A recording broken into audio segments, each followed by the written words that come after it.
Hello, I'm Ted Lanier, and I'm a grateful and recovered alcoholic. And thanks for having me here tonight. And you're going to hear me say the word ruthless a lot, because if it weren't for that word, I'd still be drunk today. So I got to do everything in a ruthless manner. I've got to go after it, because if I don't, it's going to come after me. My sobriety date is 4/20/2017, and I always like to point that out because everybody knows what day 4/20 is. Imagine that. You know, I'm dual diagnosed. I'm both an alcoholic and a drug addict. You know, I won the lottery, so it was only fitting that my sobriety date would be 4/20. So tonight, my hope is to do that, is to share a little bit of experience, strength, and hope. Give you guys an insight of what it was like, what happened, and what things are like right now. You know, and us alcoholics try to find an easier and softer way, and I'd love to get up here and say, I was born, I got drunk, I did drugs, I tried to commit suicide, I went to treatment, I found AA, thank you for having me, good night, amen. But I just can't do that. But my mind wants to go there, right? My mind wants to get this over with, you know, because I've got those character defects.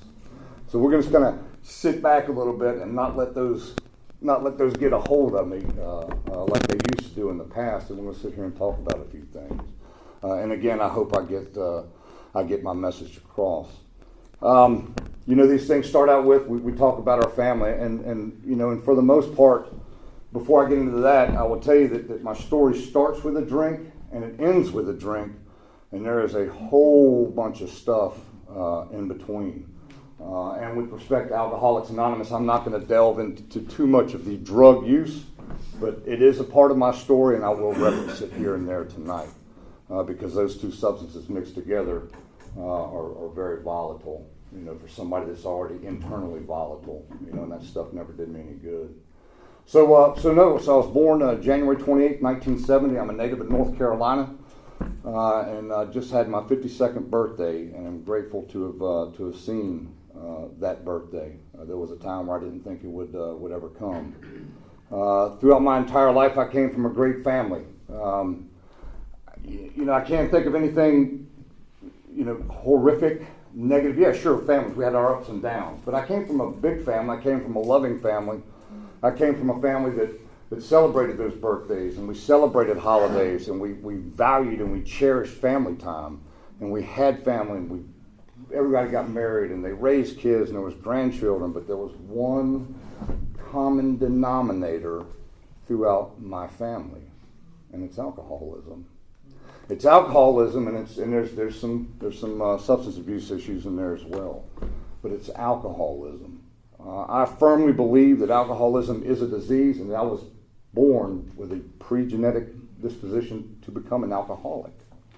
I believe that in my heart of hearts, and I'm coming up on 5 years now, and I think about that. I do a lot of studying, a lot of reading in the book, talking to a lot of counselors and clinicians, and I firmly believe that I was born to be an alcoholic and drug addict. The cool thing is that's not a death sentence. Unfortunately, in a lot of cases it can be, but for me, there was times where I thought it was, but by the grace of God, that didn't happen.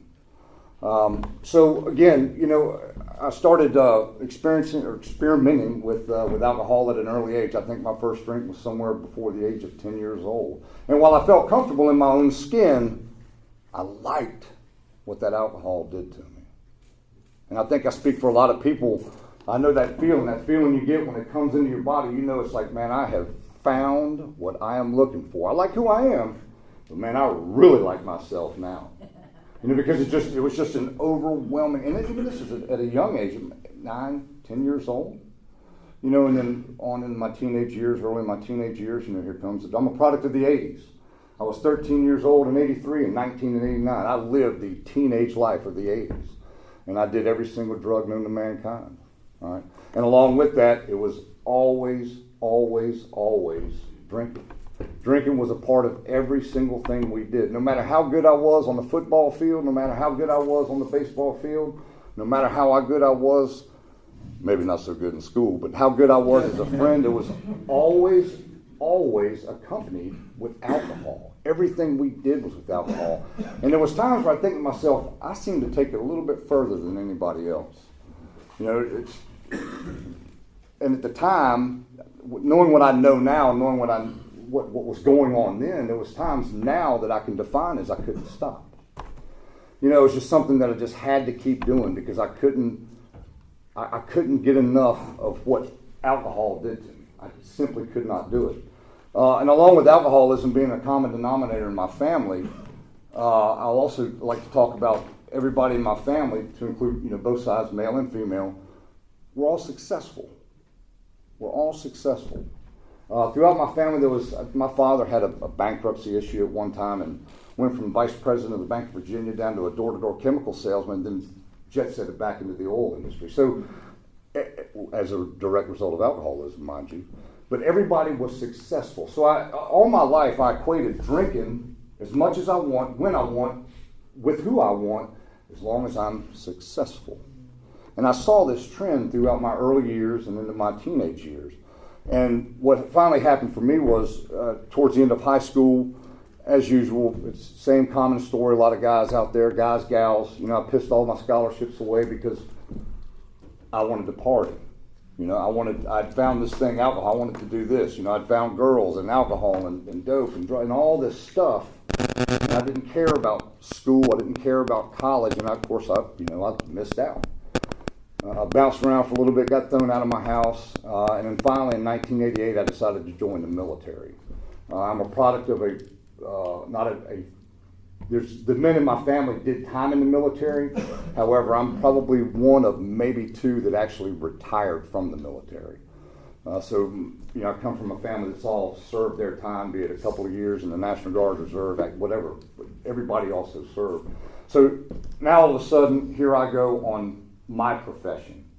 You know, by this time I'm 19 years old, and in '89, of course, there's a drinking age, and where I come from, up in the mountains, I always looked a little older than I really was, so buying alcohol was never a problem. You know, so you join the military, and you're 19 years old, and I'm wearing the uniform, and I'm going to serve this country, and now I'm struck with, I can't get a hold of booze as readily available as I could when I was in my hometown.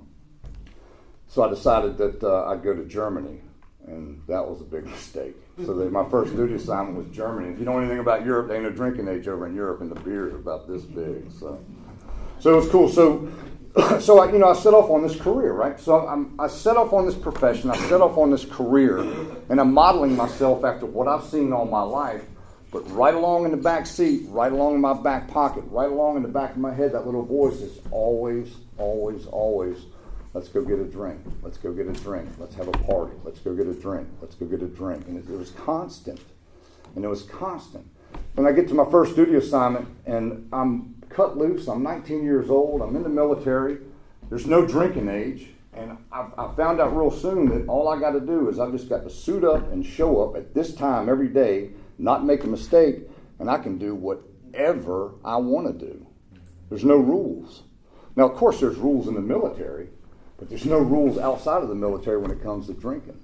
You know, so along with that, there was a lot of growing pains, if you will. I'll never forget we had if anybody's not familiar with the military, you have somebody that's called a first sergeant. He's one of your senior ranking non-commissioned officers.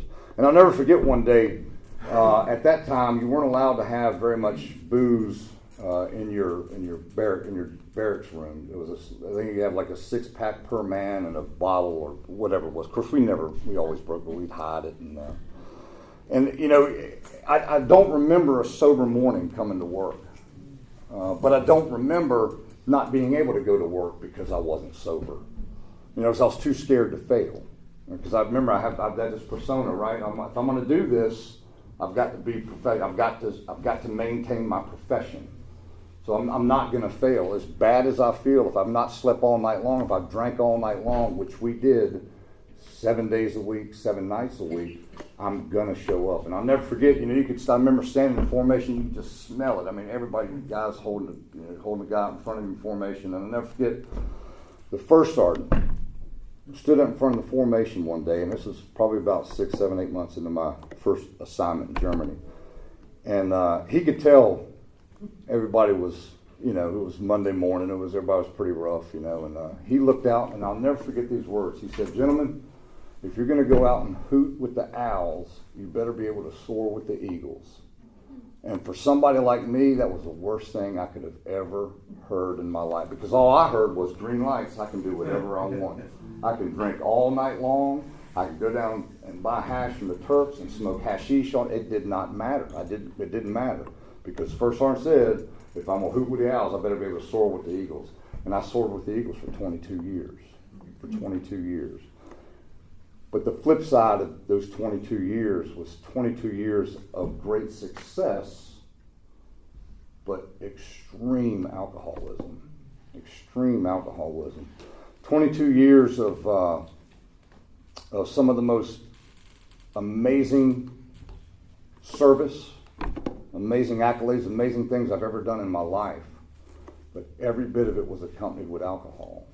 Every bit of it, every single day. If something bad happened in my life, be it personal life throughout my 22 years or in the military, it was a direct result of alcohol. Anytime I ever got in trouble, it wasn't because I made a mistake. Sure, I made a mistake, but it wasn't because I was sober. It was because I was drunk. I can stand here and I cannot think of one single incident, one single one, that alcohol, if I was on leave, some other substances, was not a direct result of that problem. You know, and as a lot of us alcoholics do, especially me, not only am I going to work, well, you know, I'm going to get married because I saw that. You know, I got to have kids, I got to do all these things. But I'm not going to let that stop me from getting to what I want. I'm not going to let family, children, wife get between me and what I love doing the most, which is drinking and being successful in my profession. And if you don't like it, it doesn't bother me. I'm going to tell you to just move on about your merry way, because I'm going to do what I want to do. Because, you know, I'm in the military, right? I'm a senior non-commissioned officer. What are you going to tell me? You know, you're not going to tell me nothing, because I moved up through the ranks relatively quickly. After about 9 years, I volunteered for Special Forces training and spent the last 12 years of my 22 years in 3rd Special Forces Group as a United States, or as a Special Forces Green Beret, following after the footsteps of my father. And, you know, that's dangerous. While I had an amazing career, and again, I'm going to sit here and tell you, my record speaks for itself. I retired as a Master Sergeant. Many tours of duty, be it training, combat, overseas, you name it, I've been there. And I had a great career, but it was all fueled by alcoholism. And I just thought to myself, it'll never catch up with me. I'm never going to be like my father. You know, my father drinks to oblivion. Well, I don't. But what I didn't see was I would drink all night, and what I thought was just falling asleep was just that, falling asleep. No, it's drinking to oblivion. You know, because every time my father would drink, he'd drink vodka, and I wouldn't drink vodka. I wouldn't drink vodka towards the end, because, well, I'm not like my father. I'm not like my father. And my father, of course, passed away in 2018. He finally passed away a sober man, and I miss him. Released the bloom for him tonight. I think about him every day, and he was my absolute role model. You know, my father, while he was an alcoholic, my father was kind of like he was the dumb drunk. You know, he'd drink, go to sleep. So he never beat us or none of that stuff, but he was always my idol. But as much as he was my idol, I always never wanted to be like him. And all the while, I was turning out just like him, an alcoholic just like my father and his brothers and all the other men in my family that I looked up to. And that's a stark reality when that finally hits, and it hit pretty hard about 2015, 16, 17, that time frame. So, you know, I go on. The career's great. The military's great. I get married in 92. Had a daughter, and then 8 years later had another son. And it was good. I was doing what I thought I was supposed to be doing. But my problem is, not only was it drugs and alcohol and other substances, my problem was infidelity. You know, I had an insatiable appetite for we shall say inappropriate relationships as a married man. And you know, I made those conscious decisions. 100%, I made them. I made those conscious decisions. Did alcohol play a part in it? Absolutely, it did. But I made those conscious decisions. You know, so I've got this thing. You know, I'm this big shot, right? You know, I'm going to do what I want to do when I want to do it, because, well, I'm an alcoholic. and you're going to keep your mouth shut, and I don't want to hear the kids. All right? While I never was a violent towards my wife at the time and my children, I was very psychologically mean. I have a demeanor that's rather demanding, and I can use my words and manipulate myself to where I'm gonna try to scare the shit out of you, so you're not a problem in my life, and I did that for many years. Were there good times in my family, in my immediate family, my wife, my children? Absolutely, there was. I provided. We did the birthdays, with all the holidays. There was never a Christmas where there wasn't a tree and a gazillion presents. It was just, again, it's what I saw. But along with that is alcoholism. It's constant. There was not one single event that we ever had within my family and my children that didn't have me consuming alcohol. The 90s roll around, late 90s roll around, and here come the opiates. And you can kind of put two and two together on that one. And that's when it got really bad, because nothing ever took the place of what I loved the most, which was drinking. But there was a lot of things out there that supercharged that alcohol. And it would ultimately take me to a place that, and I've said this before, and I get a little choked up when I say this, that no human being should ever have to go through. And it's a scary thing. No family member should be witness to the things that people like me do under the influence of alcohol and drugs. No human being should be a witness to the things that I do. But with that being said, I'm still rocking and rolling in the military.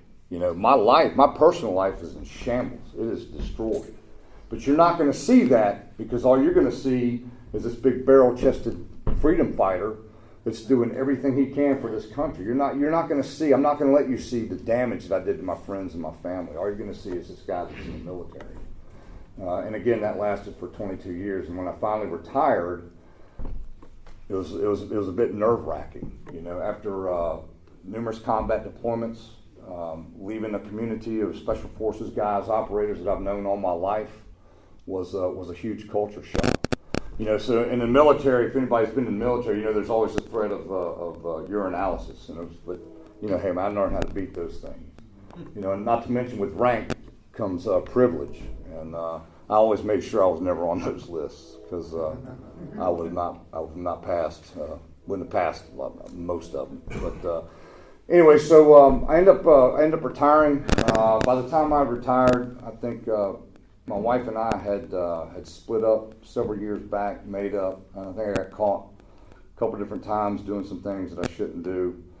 Finally started to kind of get things together, retired, and now it's like, now what? Now what do I do?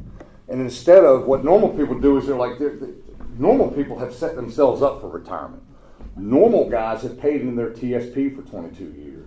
Normal guys have got 90% of their house paid. I mean, all this stuff. And here I am. I retire at, let me see, I joined us 39 years, 41 when I retired. I mean, I got a house. Already took a loan out on it. I don't have nothing in savings. You know what I mean? Because that's my money. I'm going to do what I want to do with it. You guys can get what you need, but I'm not going to go without, period. So I get into the contracting world, and so now I'm out of the military. I'm retired. I'm retired with honors.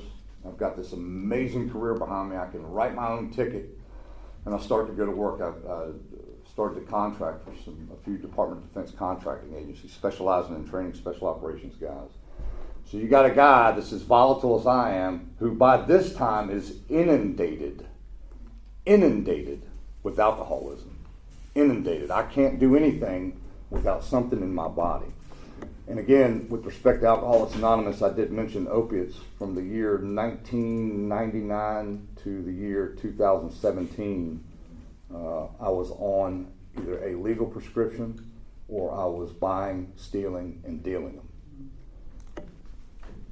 From 99 to 2017. And now so I'm out of the military, so these companies I work for, they don't drug test you anymore. So what else is out there? What else is there? see what I remember from the 80s. Let's see how it's changed. You know, you can fill in the blanks on that one. You know, because it again, enough is, you know, alcohol is wonderful, and there's only so much you can consume, but there's got to be more to it, because I'm craving this feeling. I got to get this rush. I've lost the excitement of my job. Yeah, I'm contracting. I'm still doing some cool things. I'm starting to lose that excitement. I got to have that feeling back. And what gave me that rush so many years ago, it's not giving me the rush that it used to. So now I've got to triple and quadruple the amounts. And now I've got to throw stuff in with it just to get by. Just to get by. Did that for a while. And finally in 2015, I thought to myself, a buddy of mine was working at Fort Bragg, a place called Range 37. It was a shooting and urban warfare school. And they were looking for cadre, and he hired me. So in 2015, I took a job as a GS civilian, teaching urban warfare and advanced pistol and rifle marksmanship, and I'm still working there to this day. And I thought maybe this is it. You know, maybe I can turn things around. You know, maybe I can turn things around. And you know, I was sadly mistaken. 2015 goes through 2016. Now you're talking about a guy here who now it's not drinking and using before and after work, it's during work. You're talking to a guy that handles explosives. You're talking to a guy that teaches other young Special Forces soldiers how to build explosive door charges, shooting guns, flying in helicopters, fast roping out it, doing all this stuff. And I'm out of my mind on booze and dope. Out of my mind. But I'm still performing. I'm still performing. It's not stopping me yet. I'm still going after. I'm still going after. You're not going to catch me because I'm going to do what I want to do, and you're not going to say anything about my personal life because I'm not going to let you in on it. But I'm here to tell you that can only go so long. And in 2017, that professional life that I talked about and that personal life finally collided. Finally collided. For the first time in my life, I found that I could not do my job. I often tell this story several different times. It was a monumental, eye-opening experience in my life. Prior to 2017, I think the end of 2016, I finally got caught for the third or fourth time with a girl that I'd been seeing.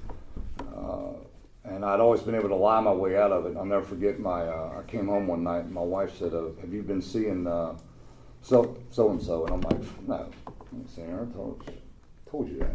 Fuck out of my face, you know. I don't know what you're talking about. And I'll use this as an example. She looked at me and she said, well, here's a printout of about 30,000 digital megabytes of evidence that says otherwise, to include pictures and videos. You know, there's one thing about getting caught, and then there's another getting caught with the evidence that she had on me. And it's even another thing when your 24-year-old daughter at the time also catches wind of those pictures and videos. It's amazing what alcoholism and substance abuse will do. It is absolutely amazing, and it crushed me. But I thought to myself, I ain't done yet. I can lie my way out of this one. You know, and it's impossible. You know, I was done. You know, in my mind, I'm thinking, I can continue to lie. I can get out of this. By this time, nothing's working. I mean, we're talking hundreds of milligrams of opiates a day. We're talking liquor by the gallon. If I knew this microphone would have given me a buzz, I'd have stuck it in my arm. I mean, it didn't matter. It just didn't matter, because the only thing that mattered was me and what I wanted, not what anybody else wanted. It's what I wanted, because I simply could not stop putting stuff in my body. I could not stop. 2017 rolls along, and I remember I told this story in an interview one time. You know, I woke up one morning. I remember I woke up tired. I think a lot of you in here probably heard me say this. I woke up tired. And it wasn't sleepy tired. Something was just off. You know, for the first time in my life, something felt off. and I thought I could shake it off with a drink or a drug, whatever, my normal thing in the morning before I head off to work. And it was just eating at me, just gnawing at me. It's like somebody was just sticking a knife in me, just grinding my gears, man. I couldn't figure out what it was, and it was just, what is going on? And I'll never forget, I went to work and I told a good buddy of mine, I was like, man, I think I'm in trouble. Something's not right. I think I might have a drinking problem and a substance abuse problem. And of course, my buddy at the time was like, I get it, man. He said, and Dave said some great things to me that day. But the first thing that came out of his mouth was, man, I used to be an alcoholic. It'll be okay. And I'm thinking, okay, what I mean? Knowing what I know now, I'm like, used to be an alcoholic. I ain't never going to graduate from this shit. I'm telling you right now, what I mean? It's the way it is, But again, Dave said some great things to me that day. He meant well. But I went on that day, and I just couldn't get this gnawing feeling. And so I went down, and I get on the range, and I'm getting ready to teach a shooting drill. And and again, some of you guys have heard this before. I went to draw, so I was going to demonstrate the drill. And I went to draw stroke my pistol, went to full presentation, and I couldn't pull the trigger. For the first time in my life, I could not do my job. So that profession that I talked about in that personal life, that's when it happened. That's when everything came colliding.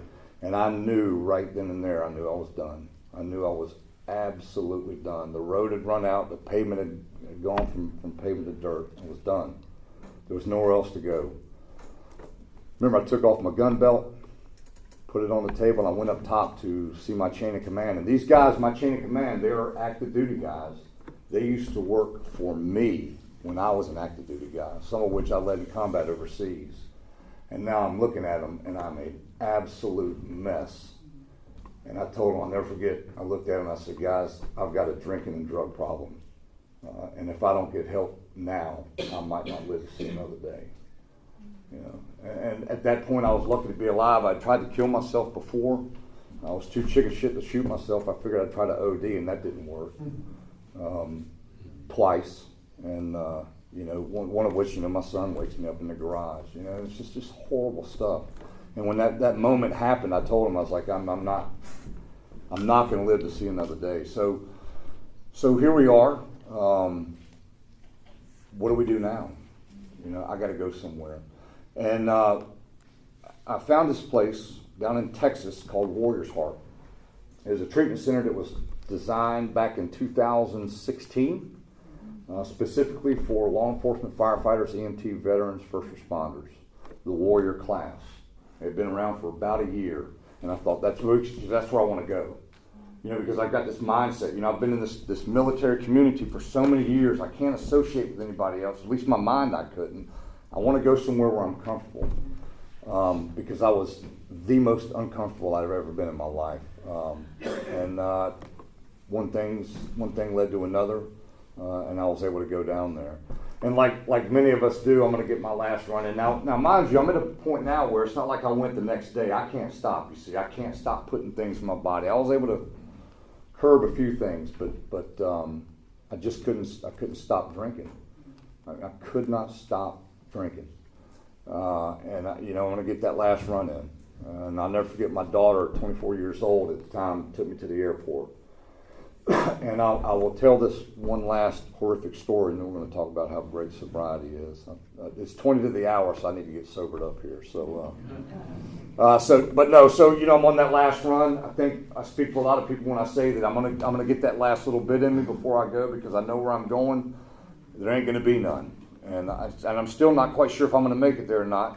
I'm not sure if I'm going to make it there dead or alive, but one way or another, I'm getting down there. And so we began, it's drinking all the way down there. I got a bottle of pills in my bag, and it's drink after drink after drink at the airport, popping pills, drinking.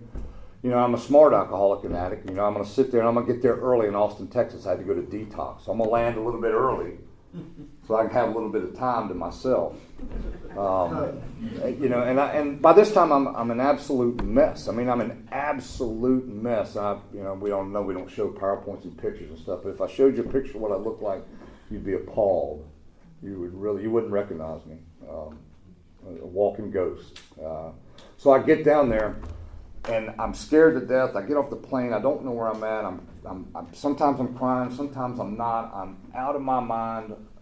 I don't know what's up and down. I got this number. They tell me to call this number. And I figured I'm going to go into the bathroom and I'm going to get one more good hit before I go. So I drank. I get into the bathroom, use the bathroom, and some of you might have heard this before. And I pulled out this bottle of pills that I had in my backpack. Another handful, swallowed them whole. And I just sat there, and I remember looking, there's like you guys seen the toilet liners you pull out of the little silver cans? It's like right behind the toilet. It's that brushed nickel. You can't see your face, but you can see the outline. And I sat there, and I'm standing there, and I used the bathroom, I ate the pills, and I'm just looking, and I'm thinking, where am I? What has happened? And I grabbed those pills, and I just dump them in a piss-filled toilet. And I said, that's it, I'm done. I'm going to win. I throw that bottle away. And I turned to walk out, and I looked down in the toilet, and they haven't dissolved yet. And for a split second, I wanted to reach down in that toilet and get one more. And at that time, my cell phone rang, and it was the detox center. They said, Mr. Lanier, we're outside ready to pick you up. I'll never forget that till the day I die. You can call that what you want. You can say that's a spiritual experience. You can say that's the hand of God coming in. I don't know what it was, but I didn't reach in there and grab another handful. I flushed the toilet. I turned around and walked out. And ever since that day, despite the fact treatment was tough, my life has been on absolute fire since then. I went to treatment, found out everything there is to know about myself, why I am who I am, why I did the things I did, what I have to do to make amends. I found AA. I found love. I found self-love. I found people that I love. I found what life is all about. I found out what sobriety is all about. All that other bullshit, all that stuff meant nothing. It means absolutely nothing. So I get down to treatment, I'm learning all this stuff. I've got a substance abuse counselor, I've got a trauma counselor, I've got AA meetings, I'm washing dishes in the chow hall, I'm doing yoga, I'm going on these nature, I'm doing all this stuff, you know what I mean? And I'm like, yoga? Are you kidding me? Yeah, I mean, it's just, again, this place is just great. I ain't got time to talk about it, and I'm not going to sit here and pitch it, but it's an amazing place. And I learned a lot about myself. All the counselors down there with years and years and years of sobriety, and just learned everything there is to know about what makes Teddy Lanier tick. You know, and I reaffirmed my faith while I was down there. I was always scared of what God would do to me for the horrors that I had committed and the things I did and the lives I had taken. I was always scared.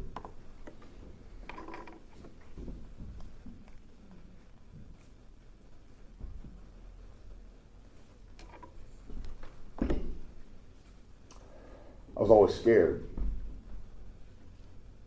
how I'd be judged.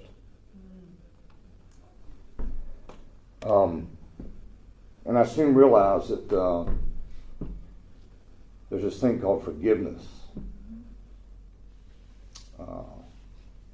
And that I too could be forgiven.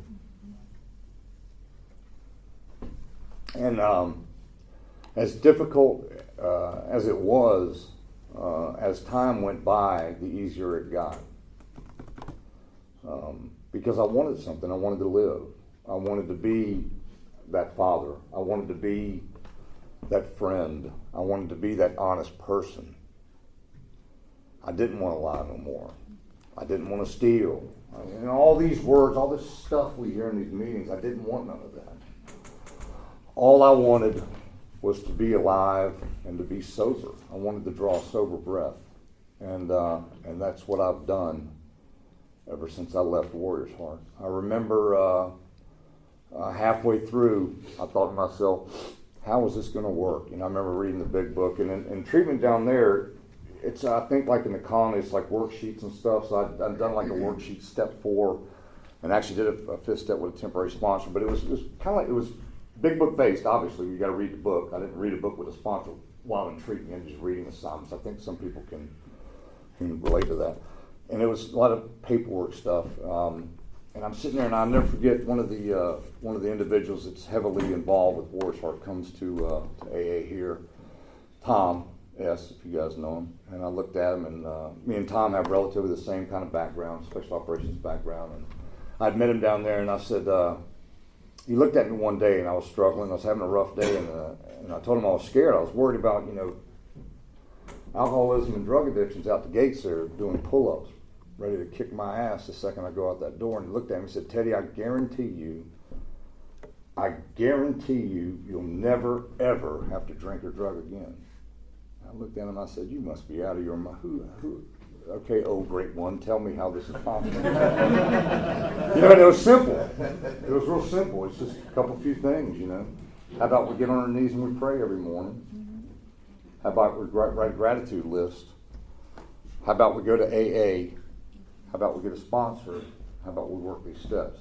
And oh, by the way, you're going to the Wilder building, and Frank Baker's going to be your sponsor. I'm like, okay, Tom, I believe you. I had no choice, and he hasn't steered me wrong yet.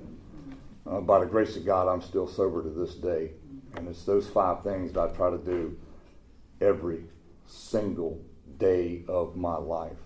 I owe everything to Alcoholics Anonymous. I'll never forget. I walked in here almost 5 years ago. Walked through that door, and Frank Baker was sitting right there where he always sits. And there was 2 other guys Tom had told me I could choose from, but he was really edging towards Frank. And I came in here, and of course, I know Casey's heard me say this. I'm a big tough guy. I'm going to steamroll you if you get in my way. And I'm kind of eyeballing these cats because I don't know anybody in here. I'm coming to that back door, and I'm like, I ain't from Southern Pine. I don't know these people. And I find out where Frank is. He told me what he looked like, and I said, I might have to pick that guy because he's bigger than me, because I ain't be able to steamroll that son of a bitch. I'll pick Frank. And, I'll never forget, I asked him, I said, will you sponsor me? And thus the story's been wrote. And we sat back there in that room, and we prayed, and we cried, and we hugged, and we did step work, for weeks and weeks back in that room. And I owe so much to him and so much to AA and the Wilder building. I look around tonight. There's 4 guys right here who I've seen for the past 5 years. I've learned something from each and every one of these guys. Chuck, Kurt, I can pick them out. Travis, Aaron, John. People that I've seen for the past 5 years.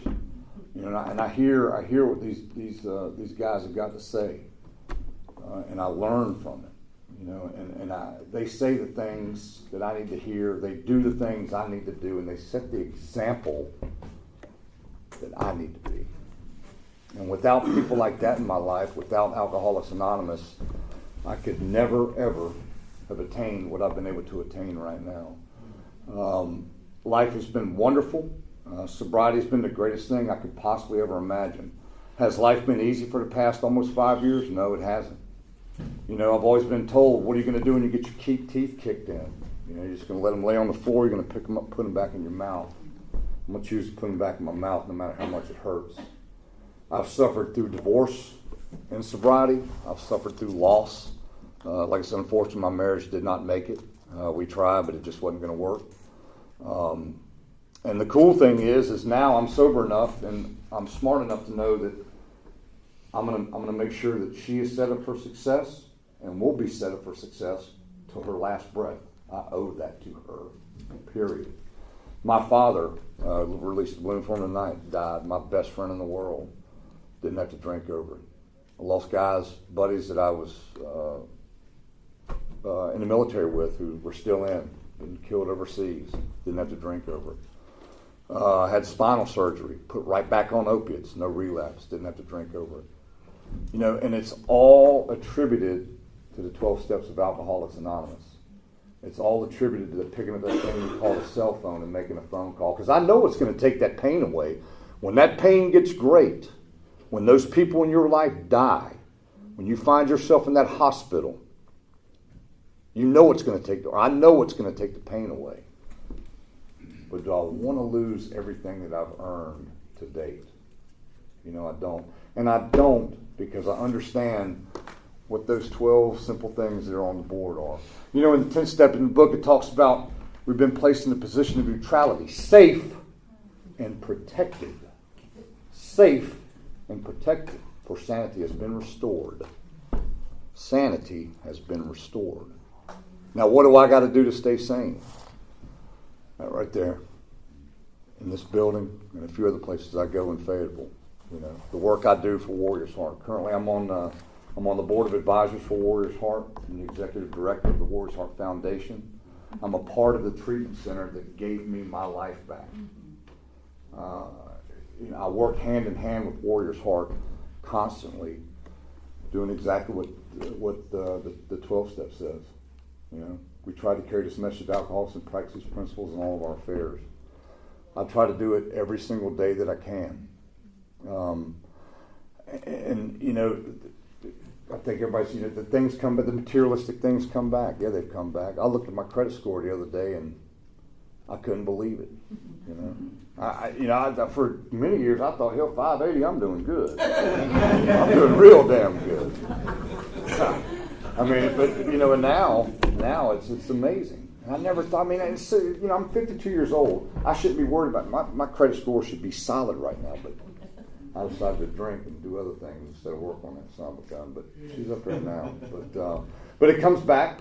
I was just telling John I'm getting ready to retire again. And, well, I wanted to retire in 2025, but I have found myself in a relationship with the IRS, so I'm going to have to stick around to about 2027. That's okay. I did it. I didn't pay them. Got to pay them now. I'm currently enrolled in college. I'm going for a bachelor's degree in human services with a focus on substance abuse counseling. And when I retire, I want to hang my guns up. You know, all my life I was trained and learned how to take a life. I've trained men to take lives, and now all I want to do is save lives. You know, and I figure I'm the end user. I got the end user side of the circle complete. Now let's finish the clinical side, and I can complete the circle. You know, I'm going to be a certified counselor one of these days, and that is my dream. Family's good. My kids are growing up, and life is amazing. But the single most greatest gift that I have received in sobriety is to have had the obsession to drink lifted. I do not crave anymore. I do not obsess. It was taken away from me. It was taken away from me by one person and one person only, and that dude's name is God. 100%. Just got to keep practicing these principles in all my affairs. So, listen, it's been a great evening. I love to talk. It's been said that I could talk the ears off a brass monkey sometimes, but I'm gonna go on and close out here. And just I want each and every one of you to know. And there's a lot of people out here that I know.